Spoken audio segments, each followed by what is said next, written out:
Hola, buenos días o buenas noches, según corresponda. Yo soy Horacio Pérez y os doy la bienvenida al podcast Investigando la Investigación, el podcast donde hablaremos sobre temáticas muy relevantes dentro del mundo de la investigación, como en qué temas actuales y de impacto se está investigando en todo el mundo, cómo llevan a cabo su investigación los investigadores y cómo es su vida y día a día, qué les motiva a investigar y qué problemas encuentran y resuelven para poder seguir adelante. Y además nos centraremos no solo en la investigación académica, sino también en la transferencia tecnológica y en cómo se realiza la investigación en las empresas.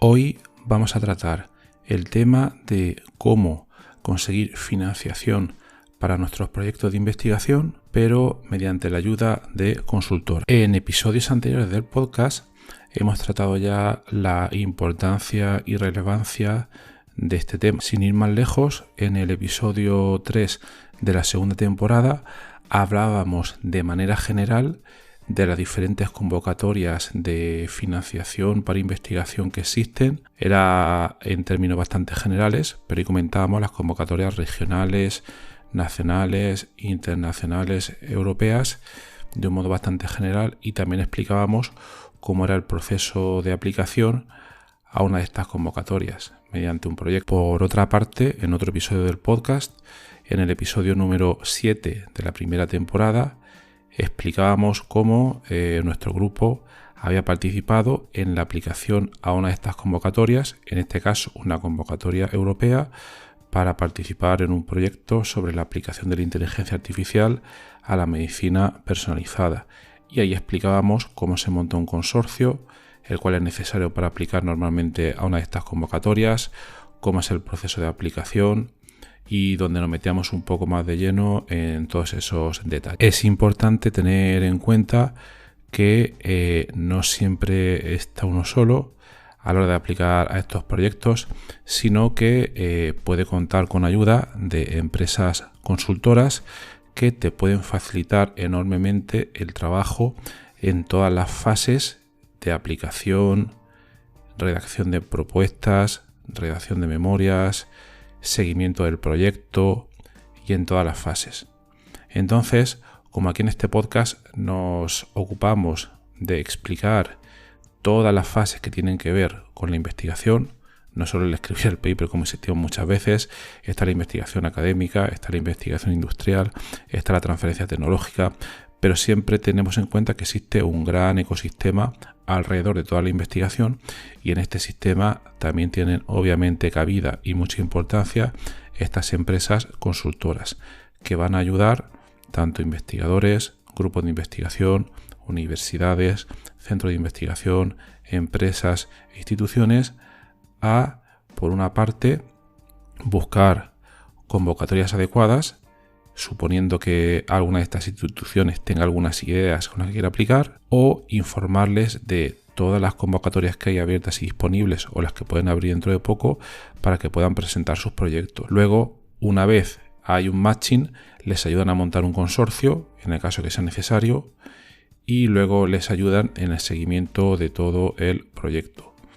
Entonces, hoy, para poder ejemplificar de manera bastante directa este proceso, hemos invitado al podcast a la empresa Eurovértice, una empresa ubicada en Murcia que se dedica desde hace algunos años con bastante éxito a ayudar tanto a investigadores como a diversas instituciones a aplicar a convocatorias europeas. Y para ello tenemos el placer de traer de invitada a Laila Carrón, que nos va a explicar más en detalle cómo funciona todo este proceso.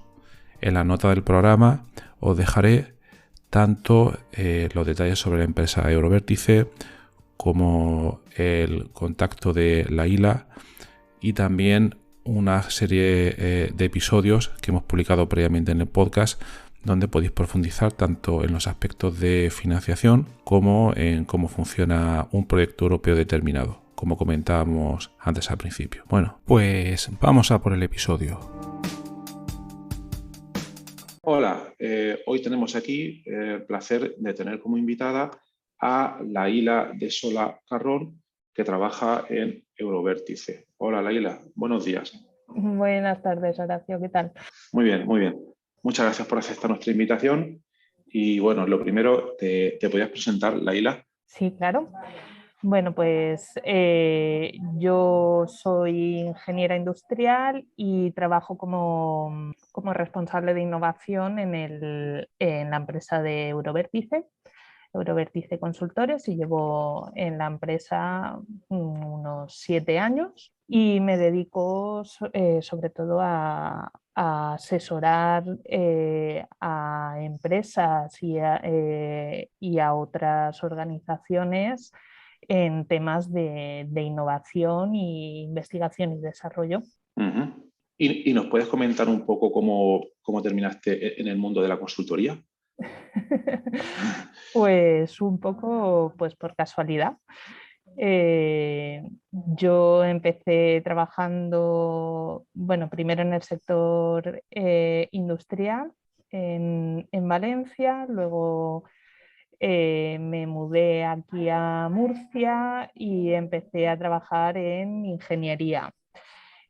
Cosas de las crisis estas de 2008 Uh-huh. y demás, pues empecé a estudiar otra vez, y después de terminar un máster de ingeniería química, pues intenté reconducir mi carrera y encontré la oportunidad de Eurovértice, que buscaba pues, consultores para proyectos europeos, y pensé que era una cosa interesante el reconducir mi carrera pues, Uh-huh. a otro ámbito de consultoría.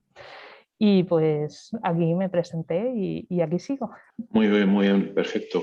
¿Y nos podías comentar un poco, anteriormente hemos hecho una introducción para ver cómo funcionan las convocatorias de financiación e investigación, pero nos podías comentar un poco cómo es tu trabajo en el día a día en Eurovértice? Bueno, pues en Eurovértice pues, trabajamos desde desde distintos ángulos, ¿no? Las convocatorias de financiación europea.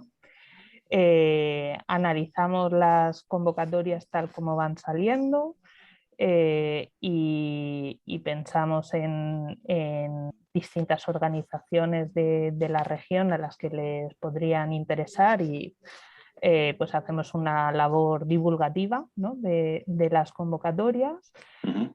También para nuestros clientes que tienen ideas de proyectos, pues les buscamos la convocatoria idónea para poder llevar a cabo esos proyectos que tienen con la financiación más interesante.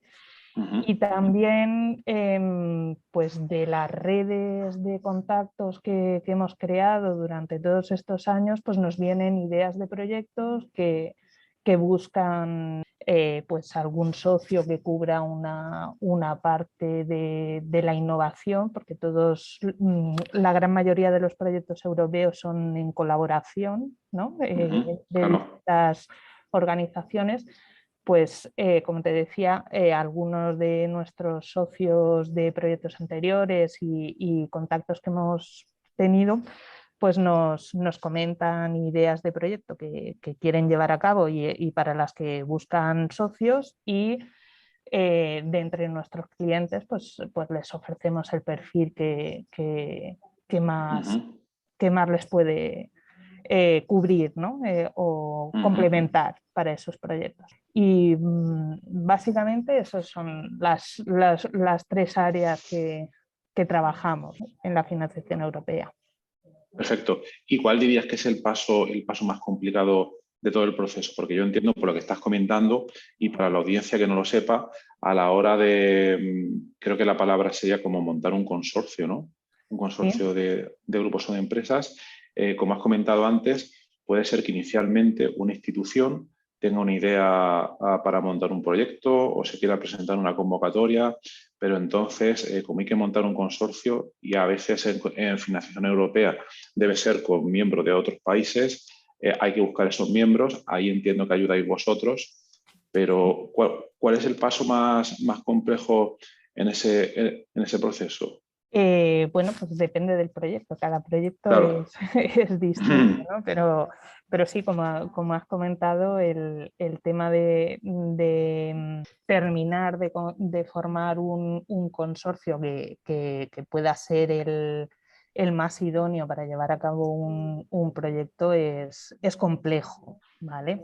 En algunos proyectos hemos llegado a tener 33 socios, uno Madre que mía. presentamos el mes pasado, eran Wow. 33 socios y estuvimos pues la gran mayoría del tiempo buscando a esos socios idóneos que cubriesen pequeñas parcelas del proyecto que no teníamos controladas, ¿no? Porque normalmente un proyecto germina o empieza, ¿no? de una institución que tiene su idea, que va en línea con su línea estratégica. Si es una institución de investigación, pues con su línea de investigación, pero las convocatorias europeas de I+D lo que tienen es un alcance muy holístico, muy amplio, y entonces pues hay que buscar a la combinación perfecta, ¿no? A la receta perfecta de socios que cubran todos esos aspectos, y a veces se hace complicado. Claro, Sí. claro. Imagino. Y una pregunta, por mi experiencia, uno de los puntos críticos, bueno, no sé si es correcto, ahora me corriges tú, yo veo como que dos grandes tipos de miembros que participan en un consorcio. Yo vería como que el miembro, digamos, normal, y luego está el coordinador del proyecto, que es el que Sí. hace, bueno, la gestión científica, administrativa, entiendo, etcétera. Pero a veces yo he visto que ha pasado que, por ejemplo, una universidad o una institución puede tener una idea, quiere presentarse una convocatoria, pero no quiere ser coordinador porque no tiene la capacidad o porque no tiene el tiempo. Entonces, imagino por una parte que ahí tendréis que buscar un coordinador, y que eso es a veces más difícil que buscar un Sí, miembro, ¿no? sí, correcto, tienes toda la razón. Y además esos proyectos no suelen llegar a buen término, ¿sabes? Un No. proyecto que surge de una organización que tiene una idea, pero no la coordina, no tiene el mismo empuje desde otra organización, porque como te he comentado antes, estos proyectos lo que tienen, cuando surgen en relación a tu línea estratégica. Si eres empresa, en tu línea de negocio; si eres investigador, pues tu línea de investigación. Entonces, Claro. si tiene que tirar del carro otra institución, seguramente no tengas los mismos objetivos ni las mismas líneas estratégicas que tú. Entonces, Claro. es difícil, ¿no? que llegue a buen término. Claro. Y se da a veces también el caso, digamos que hay, bueno, una institución decide, bien, tengo estas ideas, me decido a coordinar este proyecto. Ven, y se ponen a armar el consorcio, pero luego, por otra parte, alguna otra institución decide también que se quiere presentar esa convocatoria, pero decide bien claro que no tienen la capacidad para ser coordinadores. Entonces ahí pienso que lo ideal, si esa entidad quiere realizar una parte pequeña de ese proyecto, deberían contactar a ese coordinador para poder unirse a ese consorcio, pero muchas veces es difícil hacer ese matching. Ahí, por lo que has comentado tú, entiendo que vosotros hacéis todo el trabajo, porque una vez habéis contactado con el coordinador, empecéis a moverlo, y si hace falta alguien con experiencia en tal parte, no sé yo, química de algo, biología de lo otro, ya vosotros, ¿qué hacéis? ¿Contactéis a otros posibles miembros para ver si les puede interesar? Claro, sí, bueno, trabajamos pues desde la perspectiva, si nosotros estamos ayudando al coordinador que está desarrollando la idea, vemos o buscamos a esos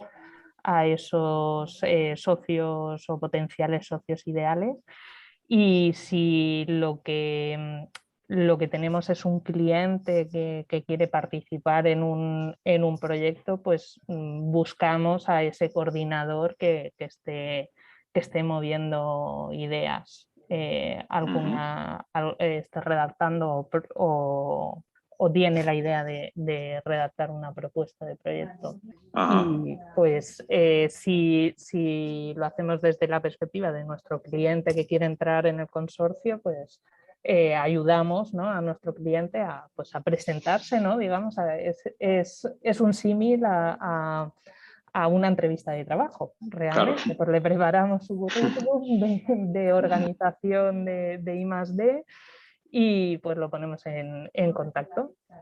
Y bueno, pues si surge ese matching, pues ayudamos a nuestro cliente a aportar lo máximo a esa propuesta. Y lo mismo si nosotros somos los encargados de redactar la propuesta.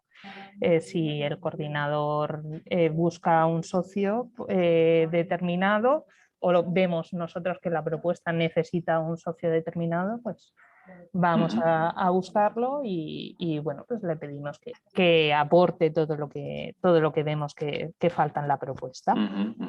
Perfecto, entonces vosotros os dedicáis tanto a la parte de búsqueda de socios, búsqueda de convocatorias, coordinación, pero además, por lo que acabas de comentar, también os encargáis a la parte de redacción científica o técnica de esas memorias. Sí. Ese es, bueno, pues intentamos que sea un valor añadido, ¿no?, que damos a la propuesta. Desde luego la parte científica, la parte más técnica, pues es del dueño de la idea, ¿no?, del coordinador que quiere montar esa propuesta, y nosotros nos apoyamos en esa información, en ese conocimiento técnico o de investigación que tiene él y que tienen el resto de socios. Y pues le damos pues ese matiz de europeo, ¿no? Lo traducimos al lenguaje europeo, de convocatorias europeas, podemos decir. Claro. Y en el tipo de instituciones que trabajáis, bueno, convocatorias europeas para la audiencia hay de mucho tipo, están las que... Hay miles. Hay miles. Todo un universo. Pero yo creo que la gente normalmente, cuando se habla de convocatoria de financiación europea, por mi experiencia, casi que piensa más en temas de investigación para universidades y lo dejan ahí. Pero eso no es así, porque, corrígeme si me equivoco, habrían convocatorias tanto para universidades, centros de investigación, como también para únicamente otro tipo de entidades o empresas, etcétera. ¿Nos podrías hablar un poco de los diferentes, no sé, sectores que pueden aplicar a estas convocatorias? Pues sí. Mira, así los grandes programas de financiación europeo, yo los dividiría entre investigación, ¿no?, en el que podríamos encontrar la convocatoria o el programa estrella europeo, que es Horizonte Europa, que es el sucesor de Horizonte 2020 y antes de los anteriores programas marco de investigación y desarrollo. En ese programa caben todos los sectores, tanto administraciones públicas, sector político, sector universidad, investigación, centros de investigación y empresas. O sea, todos tienen su papel, tienen sus parcelas, digamos, distintas convocatorias que son expresamente para cada uno de los sectores, y el grueso, que son convocatorias en las que cada vez más se pide que se tengan en cuenta todas las voces de todos los sectores. Luego tendríamos el programa de medio ambiente, que es el programa LIFE, en el que pues, se buscan proyectos para resolver retos medioambientales, y en él también tienen cabida todos todos los sectores, ¿no? Pero bueno, principalmente se forman consorcios entre administraciones públicas, universidades que aportan esa parte científica y empresas que son las que luego desarrollarán comercialmente, ¿no?, las soluciones que se propongan en los proyectos. Y luego también hay programas de colaboración entre administraciones públicas, los programas Interreg, SUDOE, que sobre todo son pues, para hacer intercambio de buenas prácticas sobre políticas regionales y sobre aspectos de ese tipo, ¿no? De la esfera de actuación de las administraciones públicas. Y básicamente esos serían los 3 grandes programas. Y luego hay un universo, ya te digo, de pequeñas convocatorias y casi cada dirección general de la Comisión Europea tiene sus propias pequeñas convocatorias. Claro. Bueno, que podríamos estar aquí hasta mañana contándolas. Un montón de tiempo. Y de todas estas, por vuestra experiencia, ¿cuál pensáis que tiene mayor porcentaje y menor porcentaje de éxito? De éxito, bueno, pues yo te diría que Horizonte Europa es el que menos porcentaje de éxito tiene, porque también es más la cofinanciación o las subvenciones que aporta la comisión son mayores, entonces pues es más goloso, más apetitoso y entonces pues tiene mucha más afluencia. Entonces, claro, la propia ley de oferta y demanda hace que haya muchas más propuestas que se proponen y pues aprueben las que pueden aprobar. Y en cambio en Live, por ejemplo, pues hay una tasa de éxito quizá un poco mayor, pero también hay que tener en cuenta que el LIFE está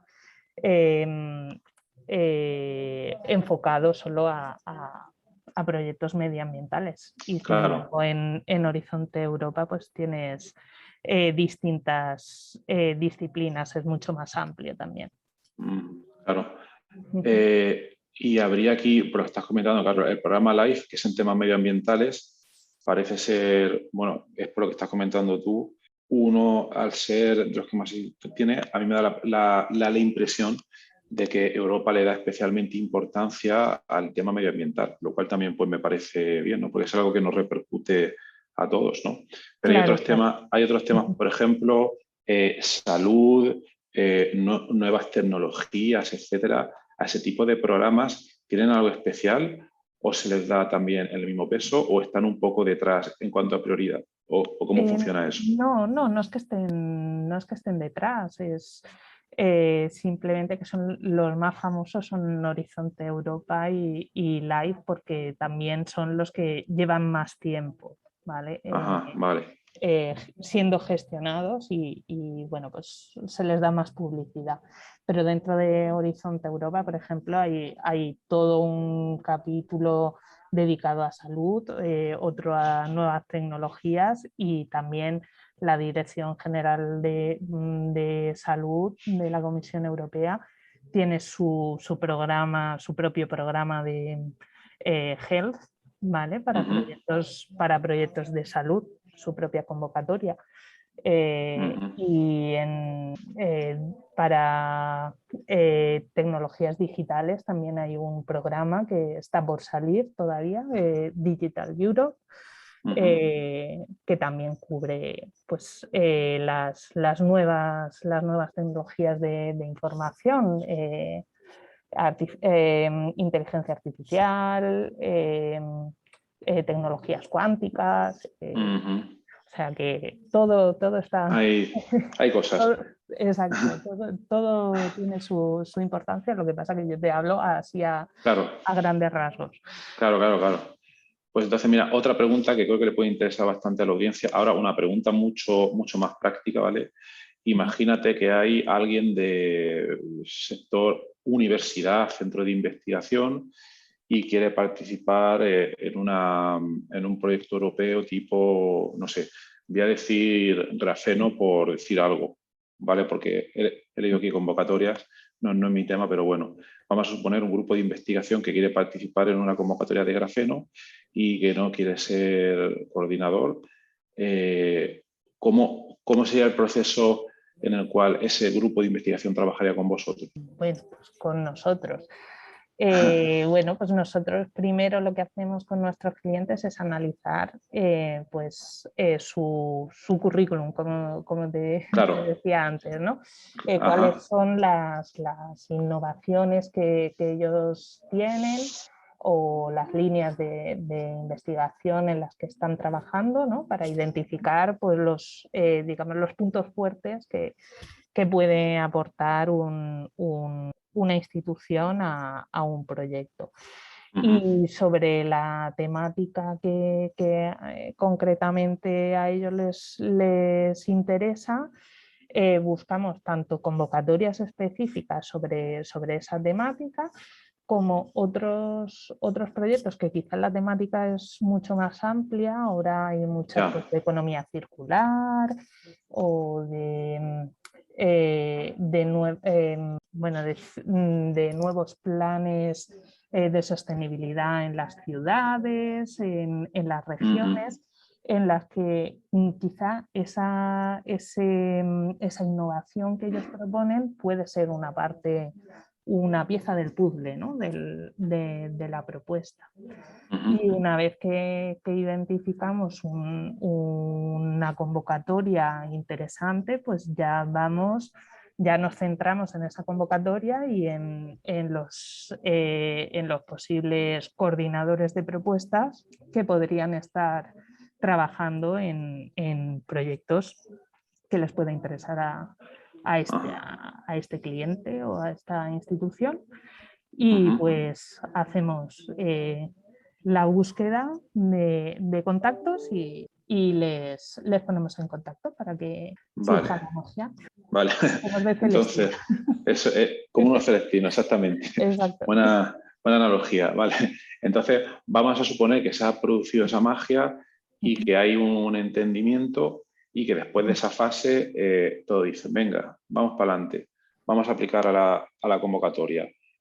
¿Cómo son, esto para la gente que no lo conoce, cómo funciona de manera muy generalista el proceso en cuanto a tiempos? Porque, por ejemplo, una convocatoria de Plan Nacional, una convocatoria de investigación pura y dura del Plan Nacional, puede tardar desde que se solicita el proyecto hasta que se resuelve, puede pasar perfectamente 9 meses, 12 meses. Aquí de tiempos, ¿cómo iríamos? Vamos un poquito más rápidos, pero sí. no mucho. No mucho. No mucho. En Horizonte Europa, por ejemplo, tienen el compromiso de que en 5 meses están resueltas las convocatorias y en 8 meses firmados los acuerdos de subvención. Por lo tanto, desde que se presenta el proyecto hasta que empieza son 8 meses. ¿No? Bueno, pero está bien, ¿no? Comparado con... Sí, con el Plan por lo Nacional. menos tienen ese compromiso y a veces son incluso un poquito más rápidos. Y los proyectos live pues están en torno a 6-7 meses también en resolución y hasta que empieza el proyecto. O sea que sí, en la misma línea. En la misma línea, vale. Y aquí otra pregunta, esto ya es curiosidad mía en cuanto a tiempos. En el Plan Nacional sucede una cosa, que es la siguiente, que está sucediendo últimamente, que tú consigues un proyecto y ese proyecto va a empezar realmente, qué sé yo, por ejemplo, en octubre de 2021, pero por diversos temas que no llevo a entender, ese proyecto realmente empieza en enero, empieza en el pasado, con lo cual empieza a correr el tiempo. No sé si habéis oído algo de esto, pero entiendo que en proyectos europeos el proyecto no empieza realmente bajo ningún título hasta que se ha aceptado y se han firmado todos los acuerdos, ¿no? Correcto. De hecho, es que en el acuerdo de subvención te pone la fecha de comienzo del proyecto y que siempre es a fecha como mínimo la última firma del acuerdo. Entonces, Claro. empieza con posterioridad, pero sí que hay una convocatoria, por ejemplo, de infraestructuras que sigue retroactiva, que puede empezar desde el mismo momento en el que tú has presentado la solicitud. Uh-huh. La convocatoria es el mecanismo Conectar Europa y bueno, por su propia característica, que es para proyectos de infraestructuras de administraciones públicas, pues se valora mucho que el proyecto esté pues comenzando, ¿no? Entonces, pues Vale, claro. desde el mismo momento en el que tú presentas la solicitud, puedes comenzar el proyecto. Vale, tiene sentido, claro, en esta situación. Ajá, vale. Pero los de I+D no, los de Lo di más de no. investigación no. Vale, claro, todo totalmente. Vale, y otra pregunta más para la audiencia que no conozca los detalles. Vale, vamos a suponer, han concedido el proyecto y el proyecto empieza, qué sé yo, por decir algo, 1 de enero de 2022, un proyecto de 4 años, un proyecto europeo de 4 años. ¿Cómo funciona la estructura? Para que la gente lo conozca. Hay un coordinador que está dirigiendo a todo el mundo, como por ejemplo estos 33 miembros que has comentado tú. Ese va a ser todo un reto cuando la aprueben. Desde luego. O normalmente son en promedio proyectos un poco con un número menor de miembros y cada uno se cocina en su casa, ¿o cómo suele funcionar? No, a ver, los proyectos son en colaboración pues para colaborar, para trabajar Claro. todos juntos, ¿no? Entonces, pues los proyectos normalmente se dividen en paquetes de trabajo, ¿vale? Pues digamos, capítulos o secciones del proyecto que tienen una característica común y todas esas actividades que se ejecutan dentro de un paquete de trabajo pues tienen a un coordinador y pues este coordinador, cada uno dentro de su área de conocimiento pone sus recursos, ¿no? Para hacer parte del trabajo, pero se coordina a nivel tarea, a nivel paquete de trabajo y a nivel coordinación de gestión del proyecto para conseguir los objetivos, ¿no? Claro. Y Y luego, sí. Perdona, sigue. No, que bueno, durante esos 4 años pues se realiza todo el trabajo técnico y aparte pues lleva una carga de justificar ante quien te ha dado la subvención, pues justificar administrativa y económicamente lo que has realizado dentro del proyecto, ¿no? Claro. ¿Y vosotros ayudáis también a esa parte administrativa? Efectivamente, eso es lo que hacemos. Ayudamos a nuestros clientes a que se concentren en la parte técnica. Nosotros llevamos todo lo que es pues esa parte engorrosa de las subvenciones, que es justificar qué es lo que se ha hecho. Claro, esa es una parte importante que también se lleva por muchísimo tiempo. Luego, en cuanto a la parte científica, yo por mi parte creo que hay una ley universal y es que, bueno, en todo proyecto siempre se escribe un cronograma con sus fases y sus tareas y sus cosas, pero en realidad nunca se cumple, menos por mi experiencia, ¿no? Pero luego sí, siempre se puede un poco explicar por qué, porque es muy difícil un proyecto de 4 años, específicamente que todas las tareas se vayan a cumplir en un intervalo de tiempo determinado, al final se deben cumplir porque es un proyecto, ¿no? Pero, no sé, por vuestra experiencia, ¿cómo veis esto? ¿Habéis trabajado en proyectos donde se han cumplido a rajatabla todas las fases o cómo lo habéis visto? No, hemos tenido algún Vale. proyecto en el que se ha intentado, ¿no? Por parte del coordinador a toda costa terminar según cronograma, pero ha tenido que pues, rendirse a las evidencias, como nadie, por ejemplo, había previsto una pandemia como la del COVID. Y Buen eso, ejemplo, sí.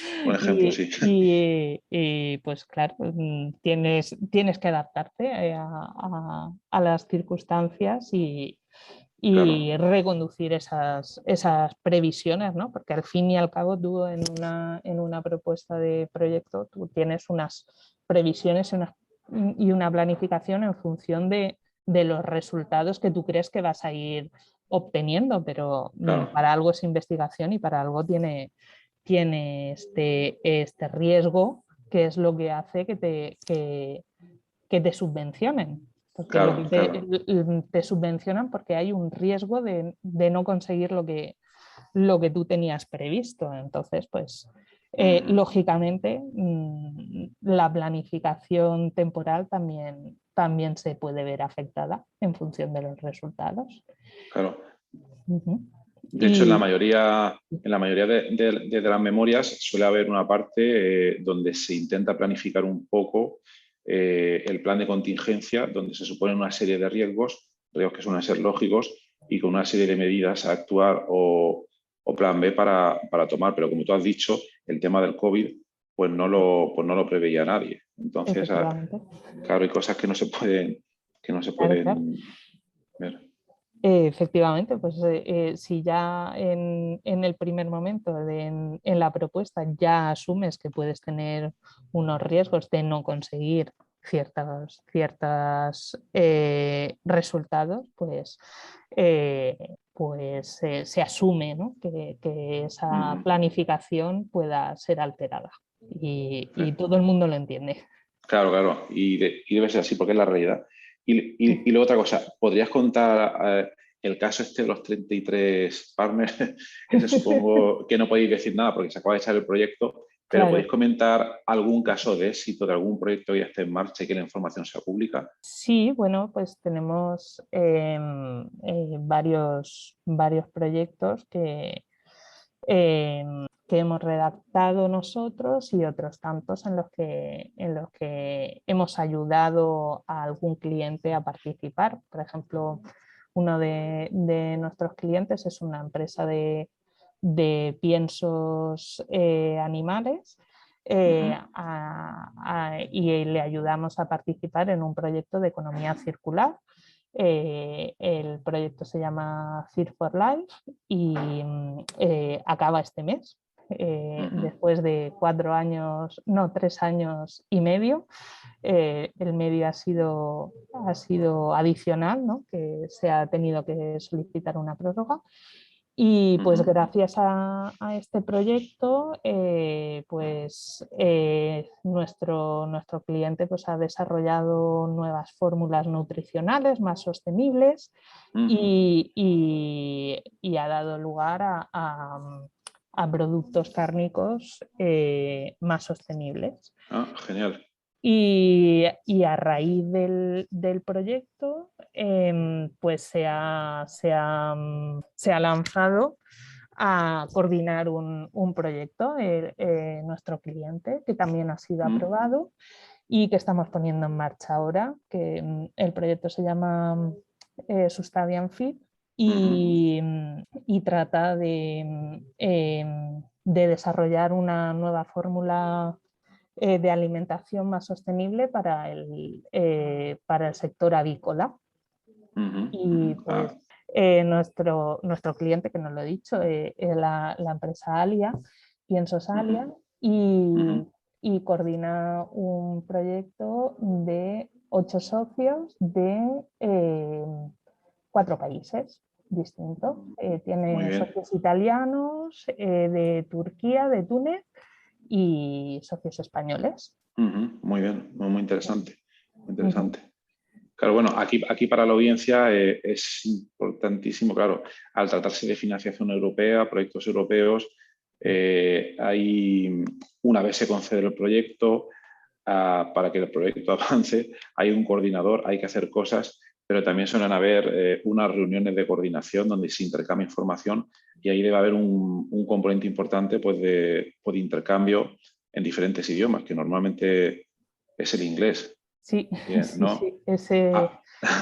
Ese quizá es una barrera, ¿no? para Claro. algunos de nuestros potenciales clientes para trabajar en proyectos europeos, porque sí, todo es en inglés, no lo he comentado. Pero sí, desde el principio de la propuesta se redacta en inglés y la gestión día a día con la Comisión Europea es en inglés y con los socios, al ser socios de distintos países, pues el idioma común es también inglés. En Claro. algunos proyectos se puede llegar a ser el francés, pero no es lo común. Lo común Ya, es el claro, inglés. Uh-huh. exactamente. Y entonces vosotros también, imagino, también apoyáis cuando hayan reuniones de coordinación para, por ejemplo, si una empresa que no hable nadie inglés, también estéis allí para ayudarlos un poco. Sí, ahí nuestra labor es quizá más intensa por eso, porque tenemos que llevar quizá un poco más de carga técnica o llegar a Ya, comprender todo el desarrollo técnico por ayudar a traducirlo, ¿no? claro, claro, claro. Muy bien, muy bien. Y bueno, es súper interesante. Lo último que te preguntaría, porque esto se puede alargar, hay muchas cosas que se pueden preguntar aquí. Eh, que es la parte, ahora ya a título ya un poco más, pues más personal, Laila, ¿cuál sería de tu trabajo la parte que más te gusta a la hora de trabajar en todos estos proyectos europeos? No sé, ayudar a gente a la redacción, a la coordinación, a la búsqueda, no sé. A mí me gusta la parte de redacción de la propuesta, ¿no?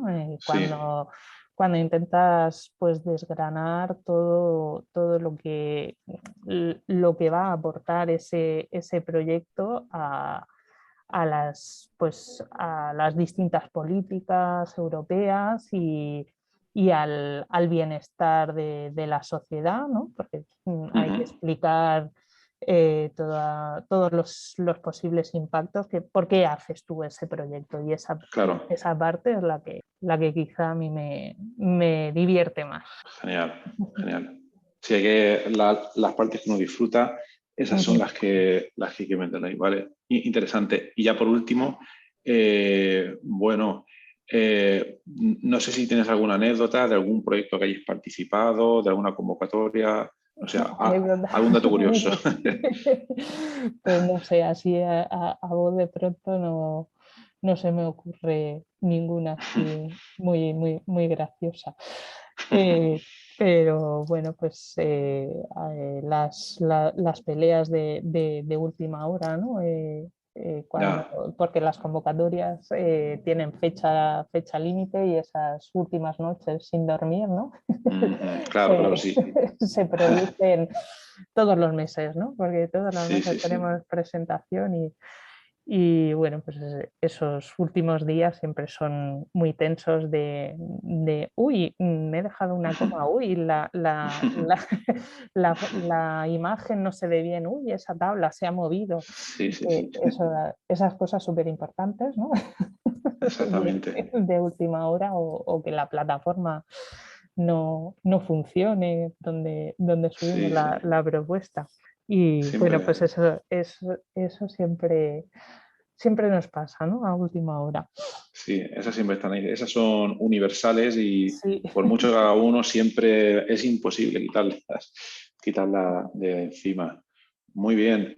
Pues Laila, pues muchísimas gracias por dedicar el tiempo a esta entrevista. Para la audiencia que le interese contactar con Eurovértice, en las notas del programa está toda la información, pues si le podéis contactar. Os interesa participar o que os ayuden para participar en algún proyecto. Y nada, Laila, pues muchas gracias y nada, a seguir con vuestros éxitos y ayudando a las instituciones a conseguir todos estos proyectos.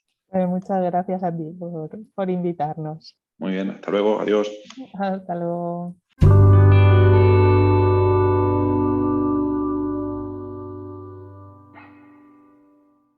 Entonces, bueno, gracias por estar ahí y por escuchar este podcast. Os recuerdo que en la nota del episodio tenéis los detalles sobre muchas de las cosas que hemos hablado hoy y también un formulario donde si quieres puedes opinar sobre el podcast, para bien o para mal, como quieras, estás en todo tu derecho, y también sugerir si quieres un próximo entrevistado o tema que está relacionado con la investigación, claro, pues tu opinión me parece muy importante, tanto a mí como a toda la audiencia de este podcast que va creciendo y que va contando muchas cosas interesantes. También comenta que tenemos un grupo de Telegram que está puesto en la nota del programa, donde te puedes unir si quieres para discutir de manera más directa, que no mediante el email, que a veces es un poco más frío, pero bueno, en ese grupo puedes comentar todas estas cosas. Y también comentar que si te interesa alguna de las técnicas de productividad que hemos mencionado hoy de manera muy breve en el podcast, en esta entrevista, bueno, me puedes contactar directamente y te puedo dar más detalles.